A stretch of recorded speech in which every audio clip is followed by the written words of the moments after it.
உலகத் தமிழர்கள் அனைவருக்கும் ஜெம் தொலைக்காட்சியினுடைய ஒரு மிக முக்கியமாக தேசிய அளவில் தற்போது ஏற்பட்டிருக்கக்கூடிய பல நிகழ்வுகளை பேச போகிறோம். முதல் செய்தியாக நாம் இன்றைக்கு தேர்தல் ஆணையத்தினுடைய முறைகேடுகள் நடந்ததாக எதிர்க்கட்சிகள் குற்றம் சுமத்துகிற இந்த நேரத்தில் அது குறித்து வந்திருக்கக்கூடிய செய்திகளை நாம் பார்க்க போகிறோம். தேர்தல் ஆணையம் உண்மையிலேயே பாரதிய ஜனதாவினுடைய ஊதுகோலாக செயல்படுகிறார்கள். அவர்கள் என்ன சொல்கிறார்களோ அதைத்தான் பாஜகவினுடைய ஸ்போக்ஸ் பர்சனாக ஞானேஸ்வர் குமார் IAS செயல்படுகிறார் என்ற குற்றச்சாட்டில் உண்மை இருப்பது தற்போது உலகிற்கும் ஒட்டுமொத்த இந்தியாவை தாண்டியும் பேச்சு பொருளாக மாறியிருக்கிறது. அதில் நாம் ஒரு நியூஸ் கொடுக்கும்போது நியாயமும் நீதியும் இருந்தால்தான் அது சரியாக இருக்கும். எந்த அடிப்படையில் நீங்கள் சொல்கிறீங்க எதிர்க்கட்சிகள் குற்றச்சாட்டு உண்மையா என்ற கேள்வியும் நாம் வைக்கிறோம். எதிர்க்கட்சிகள் சஞ்சய் சிங், மஹுவா மொய்த்ரா, திரிணாமுல் காங்கிரசினுடைய மஹுவா மொய்த்ரா, சஞ்சய் சிங், அதே போன்று மனோஜ் ஷா, அதே போன்று அகிலேஷ் யாதவ் எல்லாருமே தேர்தல் கமிஷன் ஒரு பயாஸ் அடிப்படையில் நடக்கிறதாக அவர்கள் குற்றச்சாட்டு வைத்திருக்கிறார்கள். பொதுவாக 2024 மோடியின் வெற்றியை கேன்சல் செய்யணும், இது மோசடி வெற்றி என்று இன்றைக்கு ஒரு டிசன்ட் வாய்ஸ், அதாவது மிக குழப்பமாக ஒரு கன்ஃபேபுலேஷன், மிகப்பெரிய குழப்பம், ஒரு கான்ட்ராடிக்டரி, ஒரு டிசன்ட், கருத்து மாற்றம், குழப்பம், பிதற்றல், கடுமையான வார்த்தைகள், இப்படி எப்படி வேணால் எடுத்துக்கலாம். இந்திய அரசியலில் ரொம்ப ஆழமாக பயஞ்சிருக்கு. இது மோடிக்கு பெரிய செட்பேக் அப்படின்ட்டு சொல்லப்படுகிறது. என்ன மோடிக்கு செட்பேக்ங்கிறத நான் கடைசியில் அந்த கன்க்ளூட் பண்ணும்போது இம்ப்ரெஷனாக உங்களுக்கு அதை சொல்ல போகிறேன்.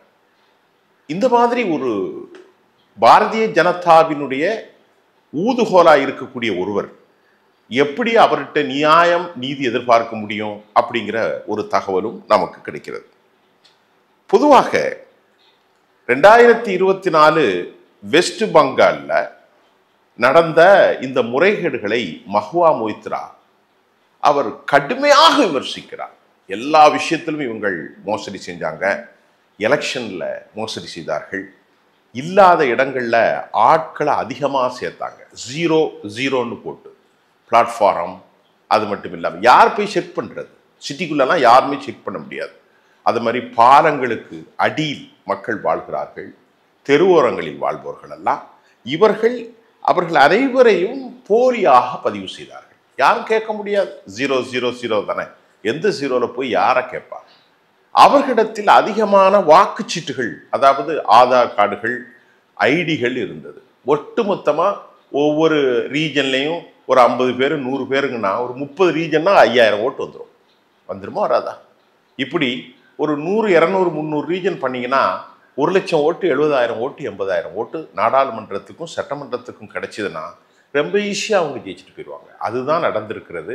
ஒரு பெரிய களவாடல் என்றும் அவர்கள் வைப்பதை நாம் ஏற்றுக்கொள்வதற்கும் உண்மையிலேயே வாய்ப்புகள் அதிகம் உண்டு. ஏன்னு கேட்டால் பாரதிய ஜனதாவினுடைய தலைமையும் அமித்ஷாவும் அவ்வளவு ஒரு நியாயவாதிகளாக நாம் அவர்களுடைய கடந்த கால நிகழ்வுகளையும் ஆட்சியில் இருப்ப நிலைகளையும் பார்க்கலாம்.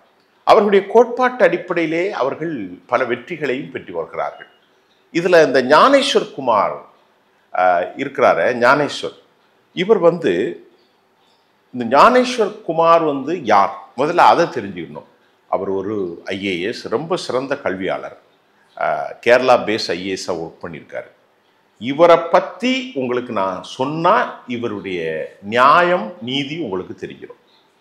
2019ஆம் ஆண்டு அதற்கு முன்பும் இவருடைய பணிகள் நீங்கள் தெரியணும். ஏன்னா இந்தியா முழுவதும், உலகம் முழுவதும் பதட்டத்தில் ஏற்படுத்திய, அதாவது ராம ஜென்ம பூமி அயோத்தியா கோயில் கட்டுற விவகாரத்தில் அந்த டிஸ்பியூட்டில் வழக்காடு மன்றத்திற்கான அந்த டிராஃப்டை ரெடி பண்ணி என்ன பேசணும், எப்படி பேசணும், அதை எல்லா பணிகளையும் ராமர் கோயிலுக்கு அடித்தோமிட்டவர் பாரதிய ஜனதாவினுடைய ஆளுமையாக சங்க பரிவார்களுடைய குரலாகத்தான் இந்த ஞானேஷ்குமார் அந்த டிராப்டை ரெடி பண்ணார். Point number 1. பாயிண்ட் நம்பர் 2, 2019 ஆப்ரிகேஷன் 370 ஆப்ரிகேஷன் அவங்க நடக்கிற போது காஷ்மீருக்கான அந்த நிகழ்வுகளை அதை யூனியன் டெரிட்டோரியா மாற்றுறது, அதற்கான முகமைகள், அதற்கான வேலைப்பாடுகள் எல்லாம் செஞ்சதும் இதே ஞானேஸ்வர் குமார் தான். அது மட்டும் இல்லாமல் அமித்ஷாவுக்கு ரொம்ப நெருக்கமானவர், ஹோம் மினிஸ்ட்ரியில் ஒர்க் பண்ணியிருக்கார், ஆலோசனை கருத்தார். இப்படிப்பட்ட ஒரு ஆளை இந்திய தேர்தல் ஆணையத்தில் கொண்டு வச்சா என்ன நியாயம் இருக்கும் என்று அகிலேஷும் சஞ்சய் சிங்கும் ராகுலும் மஹுவா மொய்த்ராவும் மனோஜ் ஷாவும் கேட்பதில் நியாயம் இருக்கிறது என்று நான் சொல்ல மாட்டேன். நீங்கள் தான் புரியணும். உண்மையிலே இப்படிப்பட்ட ஒரு ஆளுமை அவரிடத்திலே பயாஸ் இருக்குமா இல்லையா என்பதை நீங்கள் புரிந்து கொள்ளுங்கள். அதனை அடுத்து இந்த தேர்தல் கமிஷன் 2 பேர், மோடியும் மோடியினுடைய போர்ட்போலியோ. 3வது நபர் தான் திரு ராகுல் காந்தி.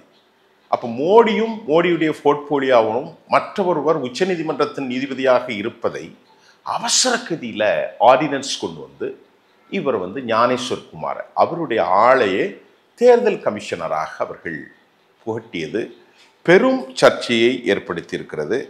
அது மட்டுமல்லாமல் இந்தியாவினுடைய கான்ஸ்டியூஷன் டிஸ்இன்டகிரேட், அதாவது அவங்க அதை டீக்ரேட் பண்ணுறது, டீஜெனரேட் பண்ணுறது, அப்படிப்பட்ட ஒரு நடவடிக்கைகளுக்கு மோடி அரசாங்கமும் உள்துறை அமைச்சகம் அமித்ஷாவும் சேர்ந்துதான் இந்த மோசமான செயல்பாட்டை முன்னெடுத்திருக்கிறார்கள் என்று சொல்லப்படுகிறது.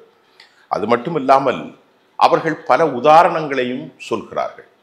அந்த உதாரணத்தில் மோடிக்கு ஆதரவாக, அதாவது பாரதிய ஜனதாவுக்கு ஆதரவாக ஜுடிஷியலில் இருக்கக்கூடிய பல செயல்பாடுகளையும் கூட எதிர்க்கட்சிகள் தற்போது கவலையோடு பார்க்கிறார்கள். சந்திரசூட் அவர் ஏதோ ஒரு இணக்கமாக இருந்திருக்கிறார் உச்சநீதிமன்றத்தின் நீதிபதி, ஆகவேதான் அவர் கடைசி வரைக்கும் அவருக்கான ஒதுக்கப்பட்ட அந்த வீட்டை காலி செய்யாமல் இருந்தார். உச்சநீதிமன்றம் பிரஷர் கொடுத்து எந்த பதவியும் இல்லாத ஒருவர் காலி செய்ய வேண்டும் என்றுதான் சொன்ன பிறகுதான் சந்திரசூட் அந்த வீட்டை காலி செய்ததையும், ஜுடிஷனரி மட்டுமல்லாமல் இந்தியாவினுடைய சுயாதீனமான ஆல் இன்ஸ்டிடியூஷன்ஸ், எல்லா விதமான central bureau of investigation, enforcement director, IT மற்றும் தேர்தல் கமிஷன், உச்சநீதிமன்றத்தினுடைய வழக்காடு மன்ற தீர்ப்புகள் எல்லாவற்றையும் all the institution has been corrupted. அது முழுமையாக கரைப்படிந்து அதிகார வளையத்திற்குள் அமித்ஷா கொண்டு வந்து விட்டார் என்று தற்போது எதிர்க்கட்சிகள் ஓப்பனாக பேசுகிறாங்க. யூடியூபர்ஸில், அது மட்டும் இல்லாமல் பிரைம் சேனல்கள்லையும் கூட இந்த கருத்துக்கள் விலை மதிக்க முடியாத அளவிற்கு மக்களை சென்று கொண்டு அடைகிறதோ என்று எண்ணக்கூடிய அளவிற்கு போகிறது. இது ரொம்ப ஒரு மோசமான விவகாரம். அதை போன்று ஞானேஸ்வரர் குமாருடைய செயல்பாடு பேக் ஃபயர் ஆயிற்று. எப்படின்னா, கடந்த ஞாயிற்றுக்கிழமை ரேலி நடத்தினார். ஏங்க, பீகாரில். அதில் தேஜஸ்வி யாதவ், லாலு யாதவ், இவர் கம்யூனிஸ்ட் தீபக் பட்டாச்சாரியா எல்லாருமே கலந்துக்கிட்டாங்க. அது நடந்து முடிந்தவுடன் அல்லது அதே நேரத்தில் ஞானேஸ்வர் குமார் ஒரு திடீரென ஒரு ப்ரெஸ் மீட்டிங்கை ஏற்படுத்தினது பேக் ஃபயர் ஆயிற்று. அதை தொடர்ந்து எல்லா பிரைம் சேனல்கள்லையும் மோடியுடைய ஒரு ஃபங்க்ஷனை காட்ட ஆரம்பித்து இதை அவர்கள் இருட்டடிப்பு செய்தார்கள். அந்த இருட்டடிப்பில் அவர்களுக்கு பேக் ஃபயர் ஆயிட்டு அப்படின்ட்டு இப்போ சொல்கிறார். அதாவது பிரதமருடைய எதிர்க்க பேச்சாய் ஃபோக்கஸ் பண்ணாங்க. இதை குறைக்கணும்னு திட்டமிட்டே அவர் இந்த கடும் வார்த்தைகள் கொண்ட ஹிந்தியில், யாரும் புரிய முடியாத ஹிந்தியில் அவர் பேசினார். தமிழ்நாட்டில் இருக்கக்கூடிய நமக்கெல்லாம் ஹிந்தி தெரியாது, ஆங்கிலத்தில் பேசியிருந்தால் புரிந்திருக்கும்.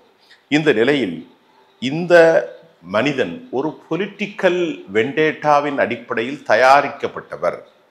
ஹிவாஸ் நிச்சயமாக அவருடைய அந்த ரேலி, இந்த பிரசன்டேஷன் ஒரு பெரும் சந்தேகத்தை ஏற்படுத்துகிறது. 10 கேள்விகள்.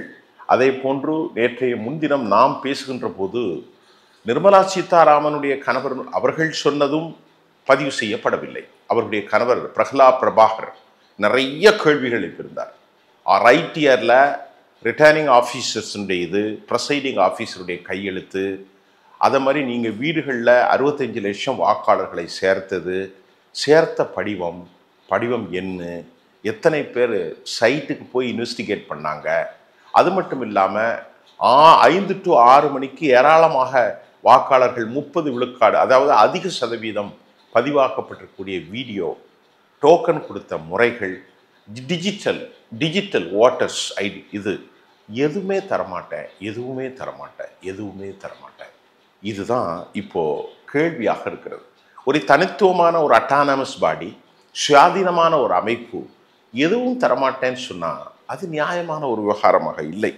ஆகவே election commissioner he spokes as a BJP sportsman, he spokes as BJP. அவருடைய கருத்துக்கள் பாரதிய ஜனதாவினுடைய செய்தி தொடர்பாளரை போன்று இருக்கிறது என்றும் சொல்லப்படுகிறது. ஆகவே டிஎம்சியினுடைய மஹுவா மொய்த்ரா ரொம்ப கடுமையாக விமர்சிக்கிறார். லோக்சபாவினுடைய தேர்தல் ரத்து செய்ய வேண்டும் என்றும் பாரதிய ஜனதாவுடைய ஓட்டல் அதிகார் யாத்ரா ராகுல் காந்தி இப்போது ஆரம்பித்திருப்பது தேசம் முழுவதும் பேச்சு பொருளாக ஆகியிருக்கிறது. ஒரு காலத்தில் பப்பு என்று விமர்சிக்கப்பட்டார், எதுவுமே தெரியாது என்று விமர்சிக்கப்பட்டவர் அமித்ஷாவுக்கும் ஞானேஸ்வர் குமாருக்கும் மோடியுடைய கண்களில் விளக்கெண்ணையை ஊற்றி ஏதோ சொன்ன மாதிரி அவர் இப்பொழுது ஆட்ட ஆரம்பித்திருக்கிறார். அவர் இந்தியாவிலே இந்த பேக்ஃபயர் ஆனதனுடைய எஃபெக்ட் என்னன்னா, இந்த நிகழ்ச்சியை யூடியூபர்ஸில் நிகழ்ச்சி போகிறது, அதே மாதிரி இன்டர்நெட்டில் மூலமாக மீடியா சேட்டலைட்டில் போகிறது, அதே போன்று எக்ஸ்தலத்தினுடைய பதிவு, வலைத்தளங்களின் பதிவு, விஷுவல் மீடியா, அதே மாதிரி பிரிண்ட் மீடியா, இப்படி எவ்வளோ அடைஞ்சிருக்குன்னு சொல்கிறாங்கன்னா 23 கோடி பேருக்கு தேசம் முழுவதும் ராகுல் காந்தியுடைய பரபரப்பான இந்த ரேலி, அது அங்கே நிறைய மாவட்டங்கள் அவர் அடைகிறார். அதில் ஏராளமான 23 சட்டமன்ற, அதாவது 50க்கு மேற்பட்ட தொகுதிகள், 23 மாவட்டங்கள், முதல் 2-3 மாவட்டங்களில் மைனாரிட்டி வாழ்கிறாங்க. இதெல்லாம் பெரிய அளவிற்கு இந்தியா முழுவதும் ராகுல் காந்தியுடைய இந்த பேரணி 23 கோடி பேரை அடைந்திருக்கிறது. ஒன்று. இரண்டாவது ஒரு கொஸ்டின்ஸ் என்னன்னா, ஏற்கனவே இருந்த ராஜீவ்குமார் போன்றவர்கள், ஓபி ராவத் போன்றவர்கள், சுனில் அரோரா போன்றவர்கள், அதே மாதிரி சுனில் சந்திரா, எல்லாருமே எங்கே போனாங்க? முன்னாள் ஆட்கள் யாருமே இல்லை. ராஜீவ்குமார்னா வெளிநாட்டில் போய் செட்டில் ஆயிட்டதாக சொல்லப்படுகிறது. இதுவும் கூட மேனிப்புலேஷனுக்கு இவர்களை பயன்படுத்தினால் சிக்கல் ஏறப்படுமா என்று அனிஷ் சந்திரா போன்றவர்கள் எல்லாம் காணாமல் போயிருக்கிறார்கள். அவர்கள் எந்த ஊரில் இருக்கிறார்கள்? இங்கே தான் இருக்கிறாங்க, ஆனால் அவர்களுடைய நம்பர்லாம் தரல. இப்போ இந்த 23 கோடி பேருக்கு ராகுல் காந்தியினுடைய பிரச்சாரம் போய் சேர்ந்திருக்கிறது.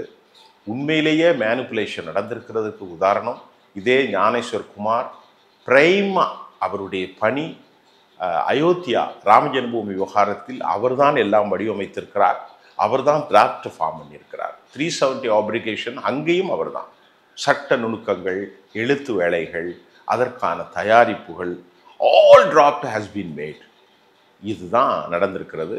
இப்போ unite opponents under a single roof, எல்லாருமே ஒரு குடையின் கீழ் வந்திருக்கிறார்கள். Their procession and the protest and agitation against Modi government, that should be நிச்சயமாக ஒரு the more என்ன சொல்கிறது drastic impact on Indian political grounds. All people have been watching. எல்லாருமே தற்போது என்ன நடந்து கொண்டிருக்கிறதை பார்க்கிறார்கள். சுயம் சேவக்கு இப்போது செப்டம்பரில் இவர் பதவி இழப்பதற்கு இதையே காரணமாக வைத்துக் கொள்ளலாம். ஆர்எஸ்எஸின் அழுத்தம் மோடிக்கு மீது வரலாம். இப்படித்தான் நீங்கள் வெற்றி பெற்றீர்களா என்பது போது அவருடைய அந்த மதிப்பீடு குறையும் என்று கூட சொல்லப்படுகிறது. தேர்தல் கமிஷனுடைய இந்த விவகாரங்கள் எதிர்க்கட்சிகள் இன்றைக்கு விடப்போவதாக இல்லை. அவருடைய ராஜினாமாவை அவர்கள் வலியுறுத்தி கொண்டிருக்கிறார்கள். Forcible procession is going on. ரொம்ப வலிமையாக அழுத்தம் கொடுக்கக்கூடிய இந்த ஆர்ப்பாட்டங்களும் போராட்டங்களும் எஜிடேஷன் நடந்து கொண்டிருக்கிறது. ஒவ்வொரு மாநிலங்களிலும் தமிழ்நாட்டை பொறுத்தவரை திமுக, அதை போன்று கேரளாவில் இடதுசாரிகள், காங்கிரஸ் கட்சிகள், கர்நாடகாவில் அகிலேஷ் யாதவ், பீகாரில் தேஜஸ்வி, டெல்லியில் ஆம் ஆத்மி, வெஸ்ட் பெங்காலில் அதே மாதிரி மற்ற இடங்களில் இருக்கக்கூடிய எல்லாரும் இதை பார்த்து கொண்டிருக்கிறார்கள். ஒரு கெட்ட பெயரை பாஜக சம்பாதிச்சிருக்கிறது.